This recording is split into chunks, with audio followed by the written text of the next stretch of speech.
Концесионери се богателе од домашното природно богатство, а се правел ископ на минерални суровини на диви површини за кои немало дозвола. Ова е констатирано во најновиот извештај на државните ревизори. Во документот долг повеќе од 100 страници пишува дека од најквалитетниот мермер државата за 4 години заработила само 1% од приходот кој го остварил концесионерот.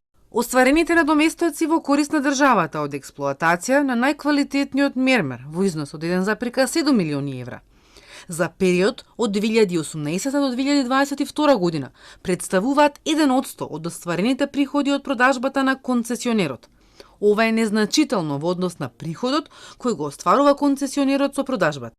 Констатирано и дека висината на надоместоците за користење на просторот кој ги определува државата се многу ниски. Мала и надоместокот за експлоатирани количини во однос на реалните пазарни цени, што остава простор концесионерите да прават огромни добивки. Ревизорите утврдиле и дека за ненавремената наплата на концесиските надоместоци не била пресметана затезна камата. Министерството за економија не врши пресметка и наплата на законска затезна камата, што влијае врз остварување на помали буџетски приходи.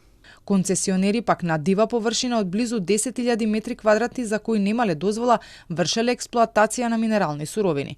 Констатирано е и дека активностите од надлежните институции според ДЗР не обезбедуваат целосна сигурност за оптимално користење на минералните суровини, навремена наплата на концесискиот надоместок и ефикасен надзор при склучување на договори, а Министерството за економија нема доволно стручен кадар за доделување, но и одземање на правото за експлоатација на минерални суровини. Заклучно со 2022 доделени се концесии за експлоатација на минерални суровини на над 250 концесионери за вкупна површина од над 330 квадратни километри, што е 1,3% од вкупната територија на земјава и најголем дел од површината е во сопственост на државата.